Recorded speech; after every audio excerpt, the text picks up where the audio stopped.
بسم الله الرحمن الرحيم.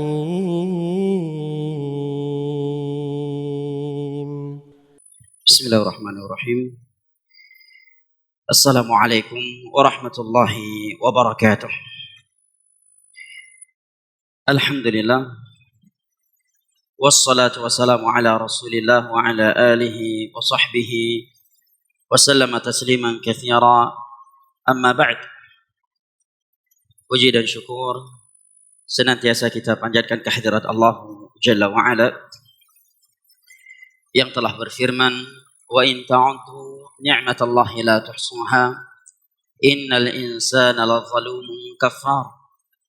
Dan kalaulah kalian ingin menghitung-hitung akan nikmat Allah atas kalian, la tuhsuha, niscaya kalian tidak akan mampu menghitungnya. Innal insana lazalumun kafar, sesungguhnya manusia itu pelaku kezaliman dan kekufuran. Berkat nikmat kesehatan dan kesempatan serta hidayah taufik dari Allah Jalla wa'ala, sehingga pada malam yang berbahagia ini, setelah melaksanakan ibadah salat maghrib berjamaah, yang kita memohon kepadanya, Rabbana taqabbal minna innaka antas sami'ul alim, sembari menunggu masuknya waktu salat isya, kita dapat berkumpul dan bertemu kembali di rumahnya yang mulia ini pada kegiatan yang utama ini, mengkaji tafsir Al-Quranil Azim karya Al-Imam Ibn Katsir rahimahullah ta'ala. Maka kita memohon kepada Allah bi asma'ihil husna, dengan nama-namanya yang maha indah, wa sifatihil ula, dengan sifat-sifat yang maha tinggi, wa bismihil a'zam alladhi idza su'ila bihi ajab, dan dengan namanya yang paling agung, yang apabila Allah diminta dengan namanya yang paling agung tersebut, Allah akan mengabulkan. Sebagaimana ia telah mengumpulkan kita saat ini, agar kembali mengumpulkan kita semua ma'an nabiyyin was-siddiqin wasyuhada'i was-salihin wa hasuna ulaika rafiqa, di dalam syurga firdausnya di hari kiamat kala. Amin ya rabbal alamin. Jamaah yang dimuliakan Allah, ibu bapak, saudara dan saudari yang lun tuan cintai dan hormati, rahimani wa rahimakumullah. Pada pertemuan yang lalu telah kita simak bersama uraian dan penjelasan Al-Imam Ibn Katsir rahimahullah ta'ala terkait ayat ke-21 dan ke-22 dari surat Al-Baqarah, dan beserta catatan atau faedah-faedah tambahan yang saya sampaikan. Berikut ini Al-Imam Ibn Katsir rahimahullah ta'ala kembali melanjutkan dengan menyebutkan beberapa contoh atau beberapa bentuk syirik kecil. Pada pertemuan yang lalu telah kita bahas definisi syirik, dan bahwa syirik terbagi menjadi dua, syirik besar dan syirik kecil. Juga telah saya sebutkan penjelasan para ulama terkait perbedaan antara syirik besar dan syirik kecil beserta definisinya. Setelah sebelumnya kita telah membahas definisi tauhid dan pembagian tauhid serta jawaban terhadap orang-orang yang gagal faham terkait pembahasan tauhid.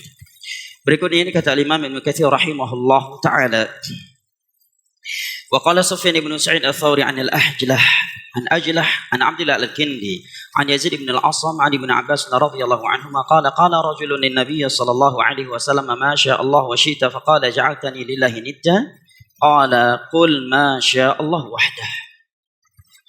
Telah datang sebuah riwayat dari sahabat Abdullah bin Abbas radhiyallahu anhuma. Beliau menyatakan, suatu hari pernah seorang lelaki berkata kepada Nabi sallallahu alaihi wasallam, ma syaa Allah wa syi'ta, karena kehendak Allah dan kehendakmu. Perhatikan ucapan orang ini, ma syaa Allah wa syi'ta, karena kehendak Allah dan bukan kemudian, dan kehendakmu, membarengkan kehendak Allah dengan kehendak Nabi sallallahu alaihi wasallam. Maka Nabi pun berkata, aj'altani lillahi niddan, apakah engkau ingin menjadikan aku sebagai tandingan Allah Jalla wa'ala? Karena orang ini telah membarengkan kehendak Allah dan kehendak Nabi SAW. Qul ma sya'allah wahdah. Katakan saja semata-mata karena kehendak Allah. Jangan kamu barengkan dengan kehendak makhluk. Ya. Kata Imam Ibnu Katsir setelah membawa hadis ini, kata beliau, wa hadza kulluhu siyanatun wa himayatul lijinabi tauhid. Ini adalah bentuk penjagaan terhadap tauhid dari Nabi SAW. Dalam bahasa pun Nabi luruskan, tatkala mengandung bentuk ketergantungan hati kepada selain Allah. Para ulama yang mensyarah hadis ini, sebagian mereka menyatakan dapat dipastikan 100%. Tidak ada keinginan dari sahabat ini dalam hatinya untuk menjadikan Nabi sebagai tandingan untuk Allah Jalla wa'ala. Tetapi tatkala bahasa yang ia pakai mengandung bentuk menjadikan makhluk sebagai tandingan untuk Allah, maka Nabi langsung menyatakan, aja'altani lillahi niddan. Apakah engkau ingin menjadikan aku sebagai tandingan untuk Allah? Dari ini kata para ulama bahwa sebuah kata atau kalimat apabila dia keliru karena bertentangan dengan nilai-nilai agama, maka dia tetap dihukumi keliru sekalipun yang mengucapnya bertujuan baik. Masalah tujuan baik itu masalah lain. Masalah salah benar itu tetap dinilai, dan yang menjadi patokan adalah yang zahirnya. Masalah dia tujuan baik ataukah tidak, itu antara dia dengan Allah. Masalah dia berdosa ataukah tidak, itu antara dia dengan Allah. Adapun ucapan dan perbuatan seseorang, kalau benar dikatakan benar, walaupun tujuannya salah. Kalau salah tetap dikatakan salah, walaupun tujuannya benar. Adapun masalah hati manusia, itu antara mereka dengan Allah. Oleh karenanya Umar bin Khattab radhiyallahu anhu berkata, sebagaimana dalam riwayat Al-Imam Tirmidzi, beliau menyatakan, kanan nas yu'khaduna bil wahyi. Di masa dahulu, di masa Nabi SAW, niat buruk atau rencana buruk seseorang itu akan Allah bongkar dengan turun wahyu kepada Nabi SAW. Wa qad inqata'al wahyu. Sedangkan di masaku ini bukan lagi masa wahyu. Wahyu telah tiada. Karena beliau setelah Rasulullah dan Abu Bakar wafat. Beliau khalifah setelah Nabi dan sahabat Abu Bakar. Maka kata Umar, faman azhara lana sayyi'ah nu'akhidu alaih. Barang siapa yang terlihat jelek di mataku, aku akan nilai dia jelek. Wa man azhara husnahu nuqarribu ilaina. Dan barang siapa yang terlihat baik di sisi kami, maka kami akan menilai dia baik dan akan mendekatkan dia dengan kami. Wa nakilu sarairahu ilallah. Adapun isi hatinya kami serahkan kepada Allah. Ini prinsip di dalam menilai dan menyikapi manusia, jamaah. Nah, coba perhatikan di dalam hadis ini. Ketika sahabat Nabi berkata, Masya Allah wa syit, karena kehendak Allah dan kehendakmu.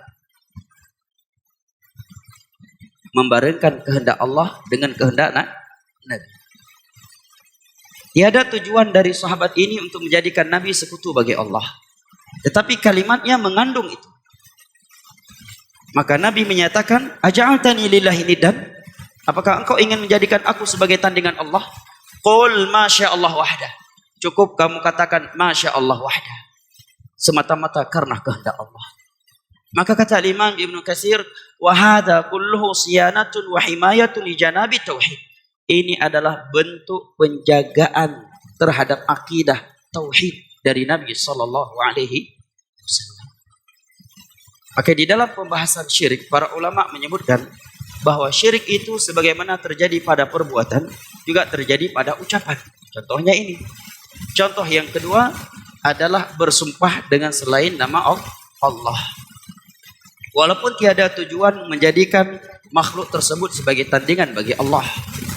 Di dalam sebuah hadis yang diriwayatkan oleh Imam Muslim dari Abu Hurairah radhiyallahu anhu, Nabi bersabda, man halafa bi ghairillah faqad asyrak. Barang siapa yang bersumpah dengan selain nama Allah, maka sungguh dia telah berbuat syirik. Dan sebagian orang terbiasa dengan itu. Hai kumutumpah bermati idrok. Ya, pernah yang baca itu tadi. Dia tinggal mutumpah. Kan bermati idrok, bahasa aja lebih kata loh. Bermati kaf e ya. Ka kemudian huruf e. Bermati huruf kaf dan e. Demi kematianku, kematian makhluk. Hai demi Nabi, saya bersumpah dengan Nabi, dengan nama Nabi. Itu syirik. Karena sumpah khusus milik Allah Subhanahu wa taala. Ya. Man halafa bi ghairillah faqad asyrak. Barang siapa yang bersumpah dengan selain nama Allah, dia telah berbuat syirik. Saya bersumpah demi Nyi Roro Kidul. Ya. Atau sebagian orang lebih takut bersumpah dengan nama makhluk daripada bersumpah dengan nama Allah. Sumpah pocong, langsung ketakutan dia. Baik, kalau bersumpah dengan nama Allah, dia berani menyelisihi. Begitu ditantang, sumpah pocong kita, siap? Langsung nggak berani. Ya. Dan sumpah dengan selain nama Allah, itu bisa menjerumuskan pada syirik kecil dan bisa pula menjerumuskan kepada syirik besar dengan rincian. Apabila nama makhluk yang dia pakai untuk bersumpah tersebut dia agungkan seperti mengagungkan Allah, dia menganggap dia bisa memberikan manfaat dan mudarat, maka ini syirik besar. Bahkan ini syirik rububiyah. Tetapi kalau dia tidak berkeyakinan bahwa makhluk tersebut dapat mendatangkan mudarat dan kebaikan, hanya saja dia menjadikannya sebagai sebab berkah, sebab kebaikan, maka ini syirik kecil. Kemarin telah kita sebutkan kaidah syirik kecil yang disebutkan oleh para ulama, yaitu ja'lu syai' sababan wa laisa sababan minasyirkil asghar. Menjadikan sesuatu sebagai sebab kebaikan atau kejelekan. Yang mana sesuatu itu bukanlah sebagai sebab secara syar'i dan secara kauni, maka ini bagian dari syirik kecil. Dan beberapa contoh telah kita sebutkan di pertemuan yang lalu, di antaranya 5 contoh dari hadis Abu Hurairah radhiyallahu anhu diriwayatkan oleh Imam Al-Bukhari dan Muslim, tatayyur dan beberapa hal yang Nabi sebutkan di dalam hadis tersebut. Di antaranya juga adalah al-halaf, bersumpah dengan selain nama Allah. Nah, termasuk dari kesyirikan. Coba perhatikan jamaah dimuliakan Allah, ucapan Al-Imam Ibnu Katsir di atas. Kata beliau, wa hadza kulluhu siyanatun wa himayatun li janabi tauhid. Ini adalah bentuk penjagaan terhadap tauhid, terhadap akidah umat Islam dari Nabi sallallahu alaihi wasallam. Begitu sungguh-sungguh Nabi sallallahu alaihi wasallam dalam menyelamatkan umat ini dari segala bentuk syirik atau ketergantungan hati kepada selain Allah Jalla wa Ala. Diriwayatkan oleh Al-Imam Tirmidzi dari sahabat Abu Waqid Al-Laitsi radhiyallahu anhu. Beliau menyatakan kharajna yauma Hunainin wa nahnu hudatsa'u ahadin bikuf. Di saat terjadi perang Hunain, kami saat itu yang baru masuk Islam ikut serta bersama Nabi sallallahu alaihi wasallam dan kaum muslimin. Siapa yang berkata demikian? Sahabat yang mulia Abu Waqid Al-Laitsi. Beliau berkata, kami ikut waktu itu, tetapi kami baru saja masuk Islam, baru masuk Islam. Dan perang Hunain salah satu perang besar di dalam sejarah Islam yang Allah abadikan pelajarannya dalam surat At-Taubah. Jumlah kaum muslimin lebih banyak, kekuatan mereka lebih kuat daripada kaum musyrikin, tetapi Allah turunkan kekalahan sebagai teguran dari Allah terhadap kaum muslimin, karena ada sebagian kecil kaum muslimin ujub, kagum dengan kekuatan yang mereka miliki. Badar saja yang kita minoritas bisa menang, apalagi sekarang kita lebih banyak dari mereka. Maka Allah abadikan, Allah turunkan kekalahan sebagai bentuk teguran dan pelajaran dari Allah bahwa kemenangan itu murni di tangan Allah. Allah sebutkan di dalam surat Hunain, wa yauma Hunainin idz a'jabatkum kathratukum falam tughni 'ankum syai'a wa dhaqat 'alaikumul ardu bima rahabat thumma wallaytum mudbirin. Ingatlah oleh kalian perang Hunain, di mana jumlah kalian yang banyak, kekuatan kalian yang kuat membuat sebagian kalian ujub. pada sebagian kaum muslimin yang baru masuk Islam. Bukan di hati Nabi, Abu Bakar, Umar, ya, Ali atau Uthman sallallahu alaihi wasallam atau sahabat-sahabat senior yang lainnya, tetapi di hati sebagian kecil dari sahabat yang baru masuk Islam. Rupanya kekuatan kalian tersebut tidak berguna sedikit pun. Allah timpakan kekalahan kepada kalian sehingga bumi terasa sempit, kemudian kalian lari terbirit-birit. Allah tegur bahwa kemenangan itu murni di tangan Allah Jalla wa'ala. Maka kata Abu Waqid Al-Laythi, kami yang baru masuk Islam saat itu, mararna bisidratin lil musyrikina kanu ya'kufuna indaha wa yanwatuna biha aslihatahum. Faqul waswisammunaha zata anwat. Faqulna ya Rasulullah ij'al lana zata anwat kama lahum zatu anwat. Ketika itu kami melewati sebuah pohon bidara yang dikeramatkan oleh kaum musyrikin. Ya. Jadi piatan pekeramat bak kae nyan piatan Abu Lahab CS jamun. Piatan pekeramat kuburan pekeramat bak kae pekeramat nyoje nyan piatan Abu Lahab CS manu. Kebiasaan mengkeramatkan pohon ini, pohon itu, ya, bahwa ini pohon dari zaman Belanda, bahwa ketika itu aulia ini berperang, dia bersembunyi di belakang ini beton yang sangat keramat. Ini kebiasaan Abu Lahab CS, bukan bagian dari akidah kaum muslimin. Itu akidah jahiliyah, itu khurafat. Nabi SAW mendengar ucapan mereka tersebut. Atau kata Abu Waqid Al-Laythi, kami saat itu melewati sebuah pohon keramat milik kaum musyrikin. Mereka beriktikaf di pohon itu. Seperti sebagian orang, ya, beriktikaf di pohon-pohon keramat, bergantungkan kain-kain putih.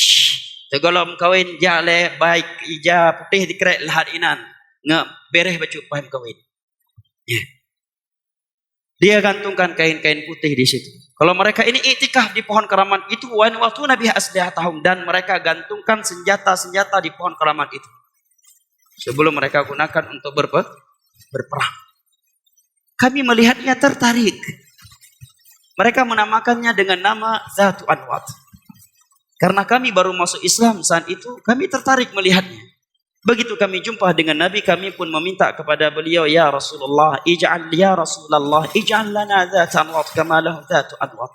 Wahai Rasulullah, buatkan juga untuk kami pohon keramat, pohon bidara yang keramat, sebagaimana mereka memiliki pohon bidara yang keramat. Baik yang ayam matang nabak keramat, kamu perlihat tiba. Ikirah idih matang nak kuburan keramat, batanya lebih hayu loh. Nyo ke bahaya beragama dengan perasaan ikut-ikutan. Kata Imam Ibn Al-Qayyim di dalam beberapa kitab beliau dan selain beliau dari ulama Islam, di antara sebab umat Islam jatuh ke dalam kesyirikan dan kebid'ahan adalah ingin menandingi atau menyerupai kebiasaan orang-orang kafir dari kalangan Yahudi dan Nasara atau selain mereka. Dan Nabi bersabda, man tasyabbaha biqaumin fahuwa minhum. Barang siapa yang menyerupai suatu kaum, maka dia bagian dari kaum itu. Dan merupakan berita dari Nabi, la tattabi'unna sanana man kana qablakum hadwal qudzah bil qudzah hatta law dakhalu juhra dhabbin la dakhaltumu. Qalu faman ya Rasulullah? Qalu al yahuda wan nasara ya Rasulullah. Qala faman? Sungguh akan senantiasa ada dari umat Islam yang mengikuti budaya adat istiadat umat-umat sebelum kalian, sejengkal demi sejengkal. Andai kata mereka masuk ke dalam lubang bob ini hewan padang pasir, ya, kadal, ya, besar padang pasir, halal dimakan karena para sahabat pernah memakannya di depan Nabi dan Nabi mengikrarkannya. Bukan biawak. Sungguh keliru dan sungguh beda antara biawak dengan bob, ya. Bob halal dan dia kadal, ya, padang pasir, tidak memangsa, ya, dan tidak memakan hewan-hewan seperti ayam. Bob, ya, dan bob, ya, ma'ruf, ya, di sisi orang Arab salah satu, ya, yang bermanfaat, ya, bisa mengalahkan obat Cina. Baik, ya, pergi haji dan umrah usahakan, ya, coba, ya, daging bob. Nah, Kata Nabi, andai kata umat terdahulu ada yang masuk ke dalam lubang bom, maka akan ada dari umat ini yang akan ikut masuk ke dalamnya. Para sahabat bertanya, apakah yang engkau maksud Yahudi dan Nasrani, wahai Rasulullah? Maka Nabi menjawab, faman, kalau bukan mereka siapa lagi? Nah, di antara hal yang itu bukan dari Islam, tetapi kaum muslimin melakukannya sebagai bentuk tasyabbuh dan menandingi orang-orang kafir, disebutkan oleh para ulama adalah merayakan hari kelahiran Nabi SAW pada abad keempat Hijriyah. Syiah dari sekte Banu Ubaid yang berkuasa di Mesir, mereka melihat orang Nasrani merayakan hari kelahiran Nabi Isa alaihissalam, yang itu bukan bagian dari agama Nabi Isa alaihissalam. Mereka merayakannya, maka sebagian mereka berkata, orang Nasrani saja merayakan hari kelahiran Nabi mereka, masa kita tidak? Ya. Dan ini paling mudah. Bahasa-bahasa seperti ini paling mudah mempermainkan perasaan manusia. Ya. Makanya kata para ulama, agama bukan dengan perasaan, agama dengan dalil dari Al-Quran dan As-Sunnah. Cabang dari itu ijma' dan qiyas yang membabit. Ya. Maka ketika Abu Waqid berkata demikian, wahai Rasulullah, buatkan juga untuk kami pohon bidara yang keramat. Bagaimana nampak kayak keramat? Kamu perlihat tiba. Kami butuh juga pohon keramat, wahai Rasulullah. Buatkan juga untuk kami. Apa kata Nabi? Padahal ini di medan perang.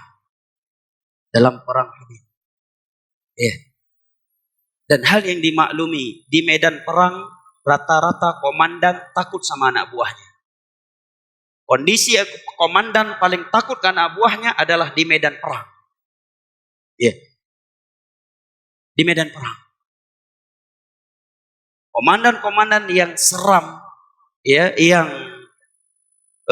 kejam sama anak buahnya, kalau di medan perang dia sangat takut sama anak buahnya. Dan itu fakta. Kecuali komandan perang di atas tauhid dalam jihad syar'i. Di dalam perang yang bukan syar'i, tiada komandan berdiri di barisan terdepan. Pasti pion-pion yang dikedepankan.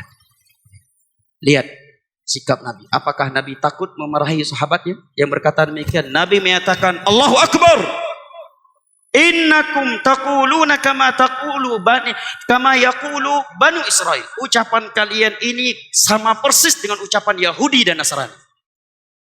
Bani Israel, tatkala mereka berkata kepada Musa, ij'al lana ilahan kama lahum alihah.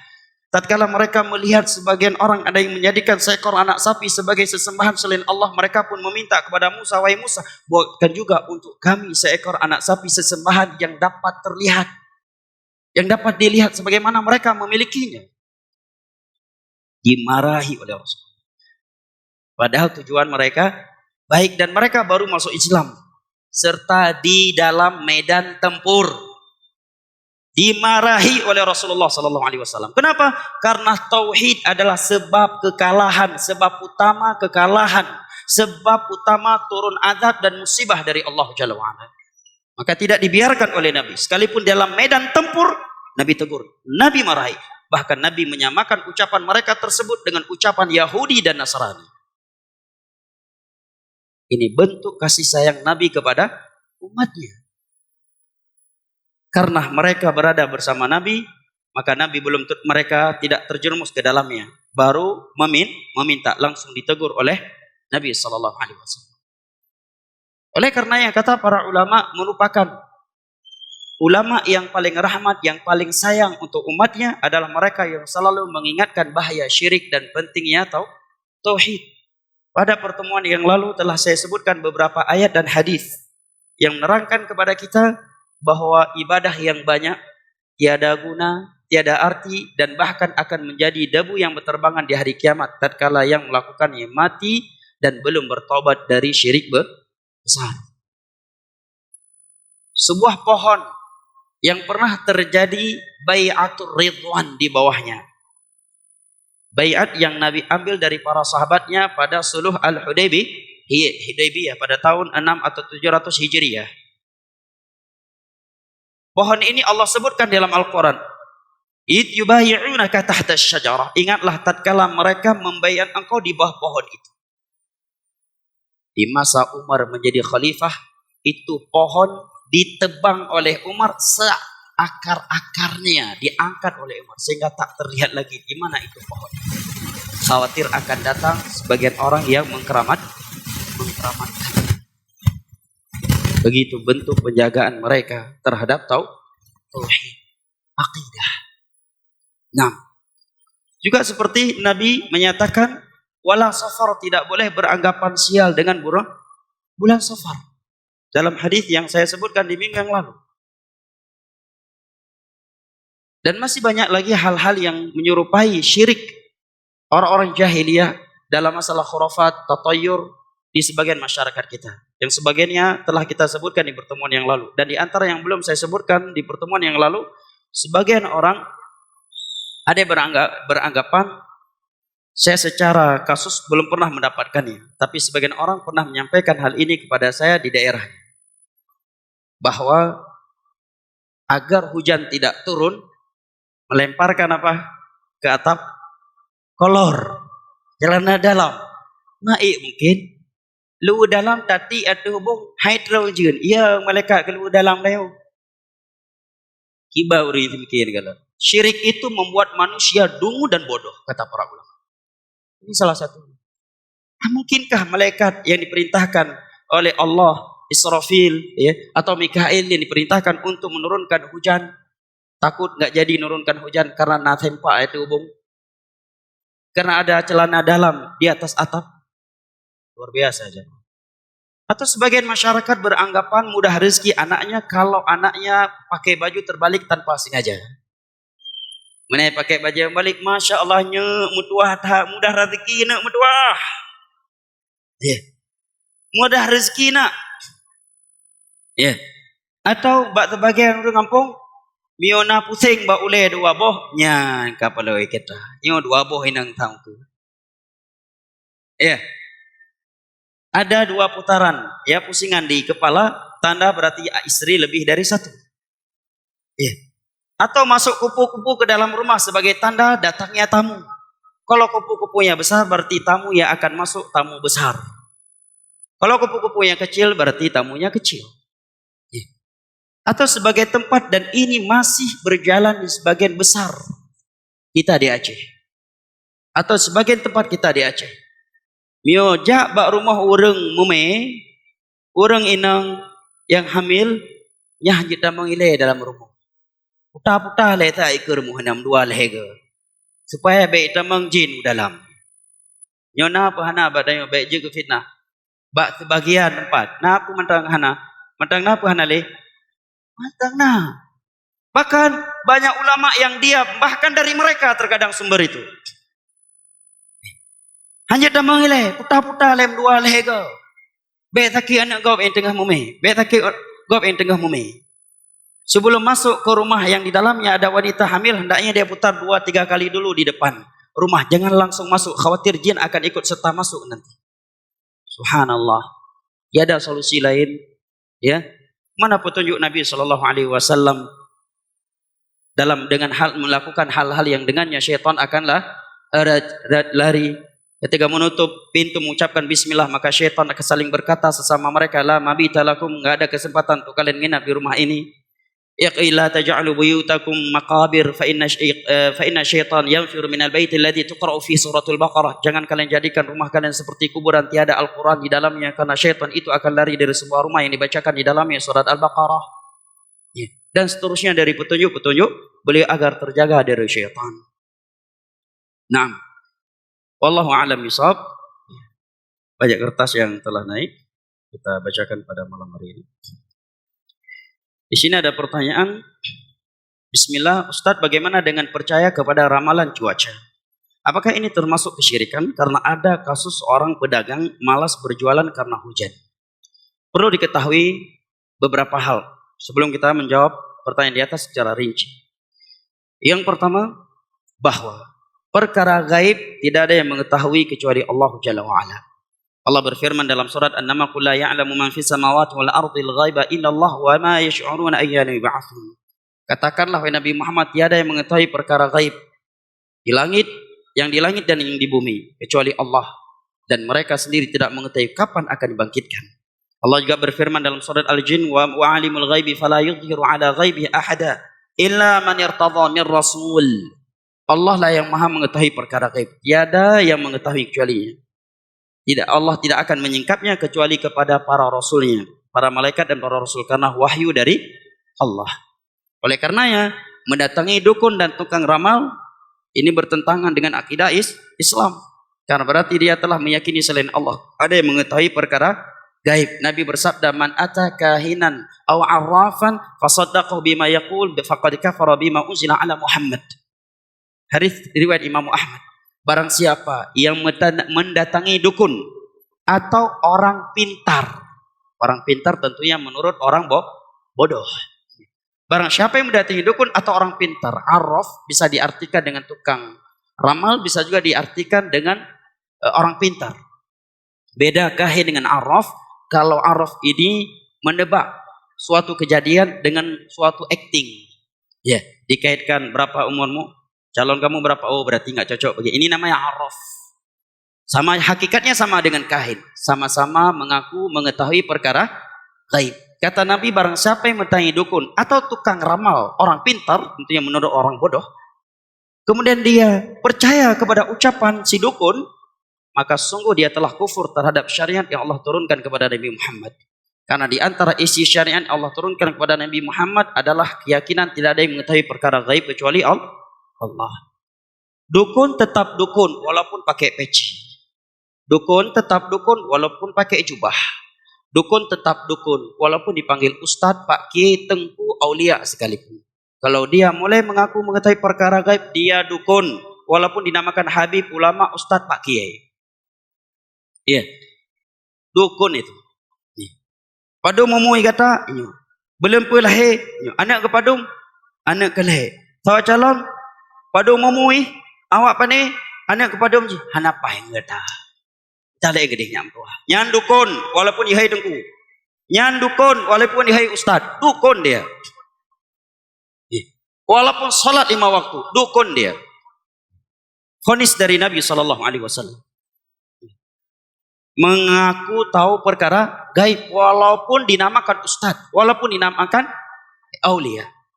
Aneh sebagian orang, barangnya, motornya hilang, datang ke Pak Ustaz, bukan ke lantas datangnya. Pak ada Honda, kita yang lompat. Ya kada depan, ini ada jak bagian. Pak ada Honda lihat, warna Honda. Pernah kejadian togolom gadah yang, oh nyam tang yang cok hana je oh tipe je lagi. Ini dukun. Barang hilang kamu begini. Oh ini begini. Akhirnya menyebabkan perpecahan dan permusuhan serta buruk sangka antara masyarakat karungan uri sampai ke rumah. Gara-gara apa? Orang yang dianggap malim tadi padahal dukun. Ini poin yang penting untuk kita perhatikan.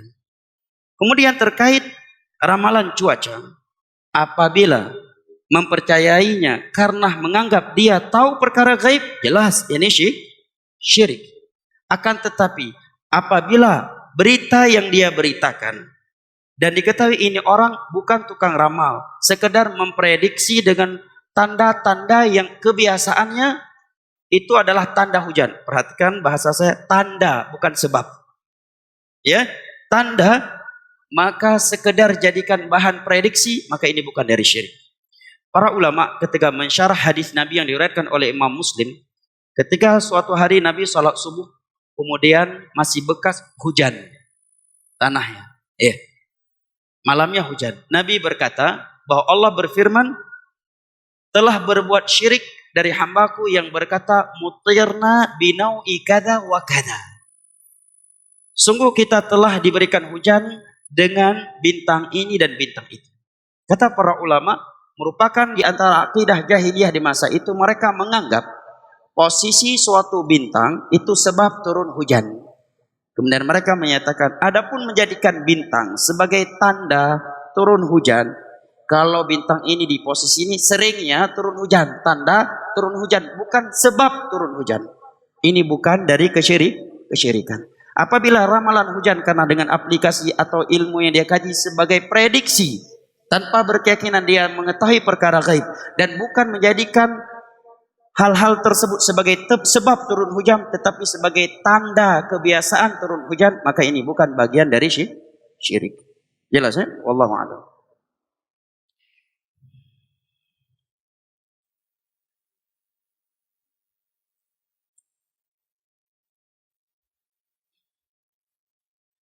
Maaf, saat suara speakernya berdengung. Telat sekali antum. Kasih tahu.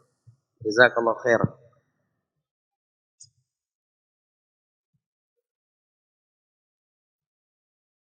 Ustadz, bagaimana ketika berzikir? Namun kita terkadang lupa berapa bacaan zikir, apa bisa dilanjutkan terus? Kaedahnya kata para ulama,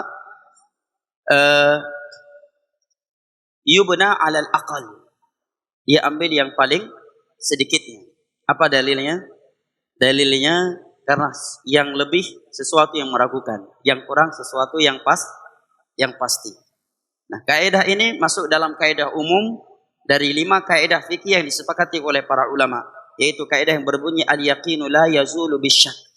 Sesuatu yang pasti jangan digugurkan dengan sesuatu yang masih meragukan.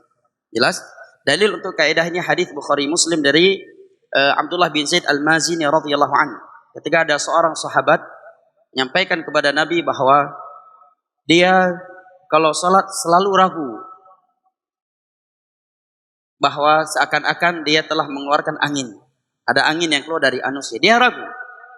Maka Nabi menyatakan, la yansur, jangan dia keluar dari salatnya sampai dia memastikan hal tersebut telah keluar dengan mencium bau atau mendengar suaranya. Al-muhim, pasti. Kemudian dalil yang kedua dalam masalah sujud sahwi. Dalam beberapa hadis sahih dalam riwayat Bukhari dan Muslim dan juga selain Bukhari dan Muslim, Nabi menyebutkan apabila seorang salat kemudian dia ragu di rakaat yang keempat ataukah yang ketiga, falyabni ala mastaiqan. Hendaknya dia ngambil yang paling pasti. Yang paling pasti berapa? Sedikit. Ragu ini 3 atau 4. Yang udah pasti apa? 3. Yang meragukan 4 dia zikir subhanallah subhanallah. Ini 23 atau 33. Maka hukum asalnya berapa? 23. Dia lanjutkan lagi. Jelas ya? Baik, barakallahu.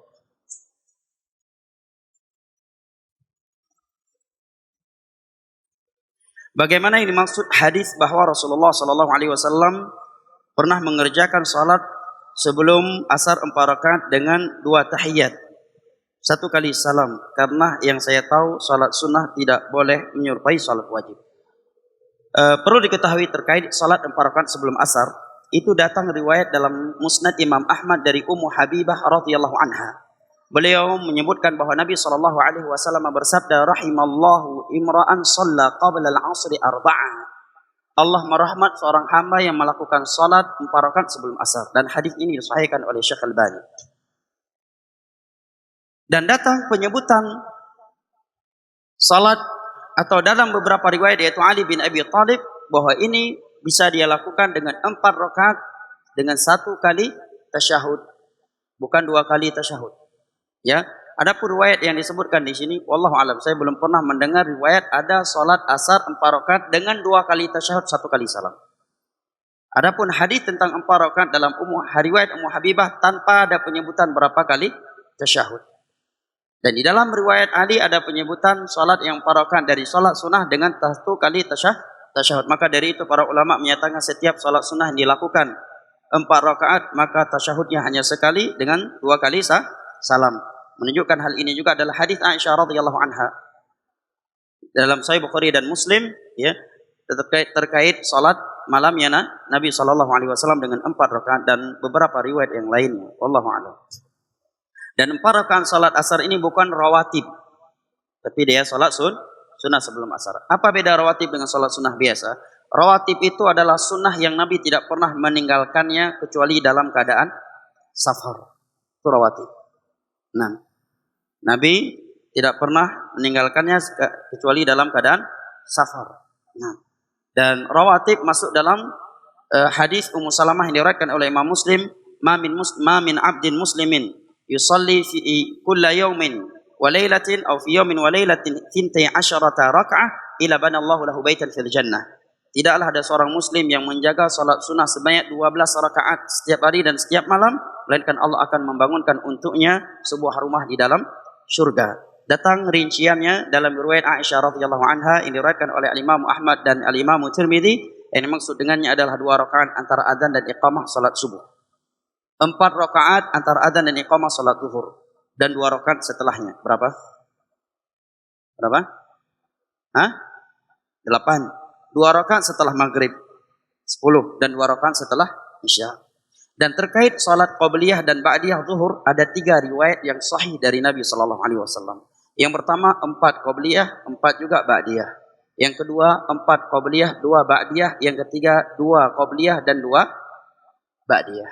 Ketiga-tiganya sahih dari Nabi sallallahu alaihi wasallam terkait salat sunnah qabliyah dan ba'diyah zuhur. Dan Nabi sallallahu alaihi wasallam terkadang mengqadha salat rawatib tatkala beliau meninggalkannya karena suatu udzur syar'i. Dalam riwayat Imam Ahmad, riwayat Imam At-Tirmidzi dari Ummu Salamah radhiyallahu anha, beliau menyatakan bahwa Nabi sallallahu alaihi wasallam pernah melakukan salat qabliyah zuhur setelah salat asar. Mengqadha'nya dikarenakan ada tamu yang menyibukkan beliau setelah salat subuh zuhur. Nah, bedanya dengan selain rawatib.